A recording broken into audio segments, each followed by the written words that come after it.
Assalamualaikum warahmatullahi wabarakatuh. Selamat pagi anak-anak. Semoga sehat selalu. Tetap untuk jalankan protokol kesehatan ya. Hari ini, hari Sabtu, kita akan belajar bersama tema 3, subtema 1, pembelajaran 3. Sebelum memulai pembelajaran, marilah kita berdoa terlebih dahulu. Doa awal pelajaran A. Bata. Berdoa selesai. Anak-anak, siapkan buku kalian, pensil kalian, siapkan untuk mencatat ya. Sekarang mari kita bahas bersama pembelajaran 3, kertas di sekitar kita. Banyak benda yang terbuat dari kertas, seperti buku tulis yang biasa kita gunakan. Contoh lain, tisu, kardus, dan koran juga terbuat dari kertas. Kayu adalah bahan dasar untuk membuat kertas. Pembuatan kertas dilakukan secara bertahap di pabrik. Kayu-kayu besar dipotong sehingga sebesar korek api. Setelah itu, kayu dipanaskan hingga menjadi bahan lunak seperti bubur. Bubur inilah yang disebut bubur kertas atau biasa dikenal dengan sebutan pulp. Proses selanjutnya, pulp diberi warna dan disaring hingga kandungan airnya habis. Pulp yang sudah kering meninggalkan ampas berupa serat selulosa yang saling terkait. Kemudian, serat selulosa ini digiling hingga pipih menjadi seukuran kertas yang diinginkan. Nah, cobalah kamu menulis di atas kaca. Apakah hasil tulisanmu di atas kaca seperti di kertas? Tentu saja tidak, karena kertas memiliki sifat dapat menyerap air. Kertas dapat menyerap tinta pulpen dengan baik. Dengan demikian, semua yang kamu tulis di kertas dapat dibaca dengan jelas. Sekarang, kalian perhatikan benda-benda di sekitar kalian, kemudian kalian tuliskan nama benda yang terbuat dari kertas. Ingat, setelah ditulis tidak perlu untuk difoto maupun dikirimkan. Cukup ditulis saja, nanti akan dinilai pada saat home visit.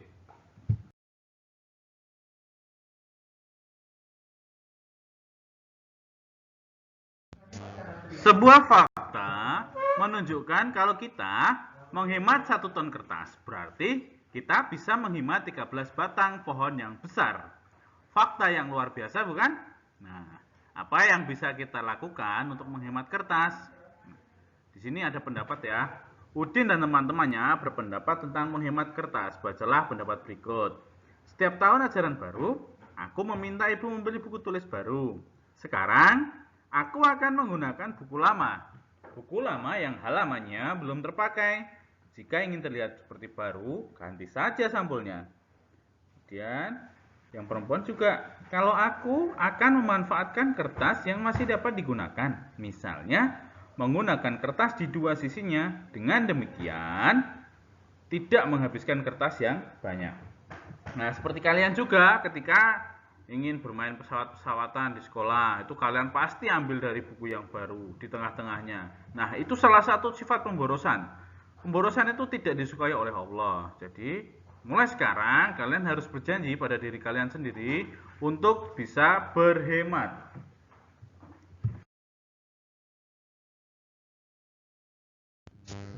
Saya sendiri tidak dapat menghemat kertas sebanyak 1 ton. Akan tetapi, bila setiap orang melakukan penghematan, pasti bertonton kertas dapat dihemat. Asik bukan?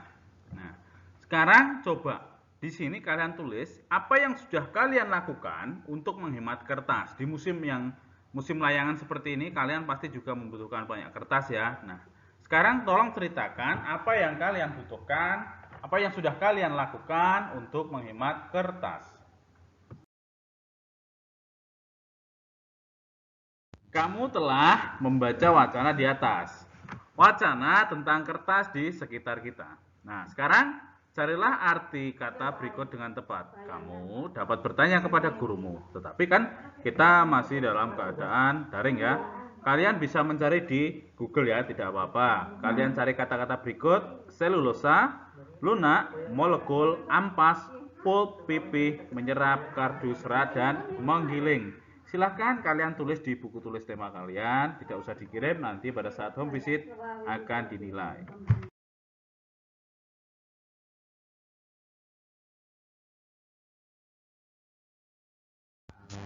Setelah kalian cari arti kata-kata di atas tadi menggunakan Google ataupun kamus. Nah, sekarang tugas kalian adalah membuat kalimat dengan menggunakan kosakata tadi. Setelah itu, kertas dapat digunakan untuk menulis. Apakah kertas juga dapat digunakan untuk membuat alat musik? Ternyata tidak dapat. Mengapa? Karena alat musik sebagian besar terbuat dari kayu berpadu dengan kulit hewan. Contohnya antara lain gendang. Cara memainkannya bisa dengan cara dipukul. Kamu dapat bernyanyi diiringi gendang atau dengan bertepuk tangan. Di sini kalian disuruh untuk membentuk kelompok, tapi karena sedang daring maka kita tidak bisa membentuk kelompok, jadi kalian hanya berlatih sendiri untuk mengiringi lagu teka-teki. Kalian coba lakukan sendiri ya.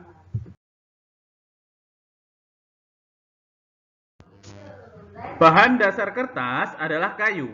Kayu berasal dari pohon. Perhatikan pohon-pohon yang dapat digunakan sebagai bahan dasar kertas. Perhatikan gambar di bawah ini. Ada 3 pohon, yaitu pohon pinus, akasia, dan pohon jati. Pohon manakah yang paling tinggi? Bagaimana cara mengukur tinggi suatu pohon? Nah, kita lihat di sini yang paling tinggi adalah pohon jati. Mengukur tinggi pohon menggunakan meteran. Ya, tinggi badanmu pasti berbeda dengan temanmu. Apakah semua panjang atau tinggi benda dapat diukur dengan alat ukur yang sama? Alat ukur panjang benda bermacam-macam. Kalian sudah mengenal beragam alat ukur pada pembelajaran-pembelajaran sebelumnya.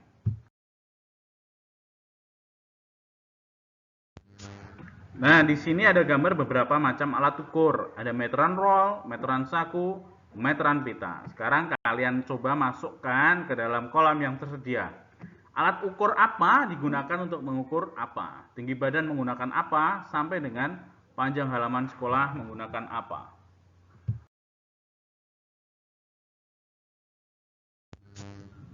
Untuk yang ini tidak usah dikerjakan ya, karena kembali lagi tidak ada teman di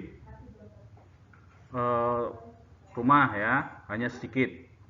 Kalian ukur saja mungkin meja atau apa terserah, yang penting kalian ukur, yang penting jumlahnya 5. Dan kalian urutkan dari yang terpendek hingga yang tertinggi.